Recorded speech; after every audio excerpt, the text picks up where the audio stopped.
And Johnny asked the best thing. Can't post comments to Facebook. So Johnny was talking about, what would you do if you were starting day one and having your gym go? Literally, this is what because I screwed this up when I started. I would not start my gym in a retail space unless you have a bunch of money saved up and, seeing if you want to do it or not. Because I've seen people do it and then they end up losing a bunch of money because they don't know if they're really in it. So the best thing, like you're starting it, and I think Wyatt's on here, he's a good example. This one is find a spot to rent space from. If you're listening to this and you're like, man, I want to open the gym, I want to get started. It's like go to CrossFit and Anytime Fitness. These people have a lot of dead time.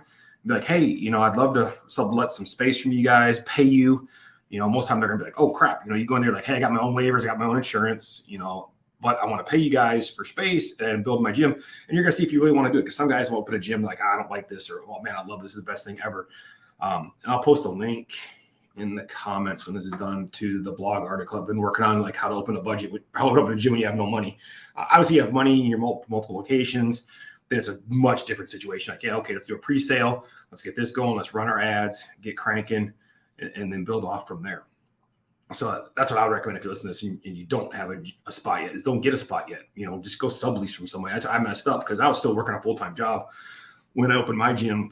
What year was that? 2000. It's been a long time, 23 years or whatever. So a long time ago in a galaxy far, far away. I was still working a full-time job. So I was like, I can afford the rent, blah, blah, blah. And it ended up costing myself a shit ton of money because I was working full-time. So I couldn't put as much time in the business as I wanted to. So I started off slow, paying rent, paying bills, paying everything. It just sucked. And I wish I would have put that pressure on myself.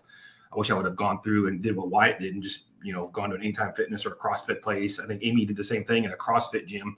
It just gives you such a head start to open a gym and see what you really want to do. And then, of course, you start making money, then building out your systems, hiring a marketing group like we do, getting some coaching and building out all your stuff. So that would be my tip there. But yeah, so I'll post that link here in a second when I get off the live. But yeah, July's tough. July is a tough month. It's, like for people like right now, like Amy's an example, she's out of the country. It's like she's not going to sign her kids up for anything. People are traveling. I have tons of my students travel. My classes are a little bit smaller than normal. So we're working old leads, staying on top of that. You got to grind that up, working on some new YouTube stuff, just really focusing on what we can do to crank the numbers high to hit our goals for the quarter. That's why I don't think about my numbers. I mean, obviously I think about my numbers for a monthly one, but for my financials and everything, it's quarterly based, so you're going to offset it. You're going to have a month where it's like, it's not as good as before, but then you rock it in August and September. You're like, oh man, we had a good Q3, so you think about it in quarters, it makes life a lot less stressful and you can build from there. But really focusing on that and just doing the little things that make a difference. It's like we call it separation seasons when everybody's kind of sitting on their hands like, oh, July's tough. I'm just not going to think about it. I'm just going to blah, blah, whatever. And that's when you really dig yourself a hole. You just got to look at it. All right, man, we can do this. Let's build this out. Let's work on this and work to get, more leads built up in your pipeline. Yeah. And the thing is, people are like, oh man, my leads are not coming. Yeah. People don't want to schedule appointments right now. It just is what it is, but you keep on them. So you never let leads die. It's like we work leads forever. You get people come in 5, 6, 7, 10 years later, and then boom, you're rock and rolling. Let's see. Wyatt said made $2,499 yesterday with 1 PIP and 1 down payment. Yeah. So if you're using the right systems, you don't need a ton of signups in July to pay your bills. You get a couple PIFs, you get some signups with your down payments. If you're not doing down payments, start. It's like it changes the game. Nader said he only made $1,300, and it's funny. Like we'll joke around in tribe sometimes, like $1,000, $1,300 day. You're kind of like, damn, kind of slow today, and then back and talk to other people. They're signing up like 2 people, and they're like, oh, I charge $150 a month, so I made $300. And you're just like, boy, you should be making like $800 on 2 signups at least. If you're doing the systems right. So it offsets those things where you can have slower months and then you can build. That's one thing we learned a lot through COVID was, yes, people stayed, yes, people left.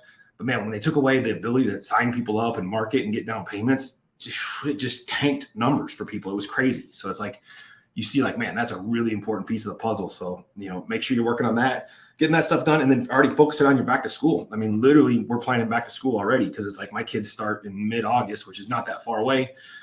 So I got to get the ads team, getting all that stuff ready to go. I'm not launching it yet, obviously, because kids are doing stuff, but I'll get going, crank it up, back to school specials, focused on that, building the kids program as big as we possibly can, and then feeding that into our adult programs and then just keep cranking on it.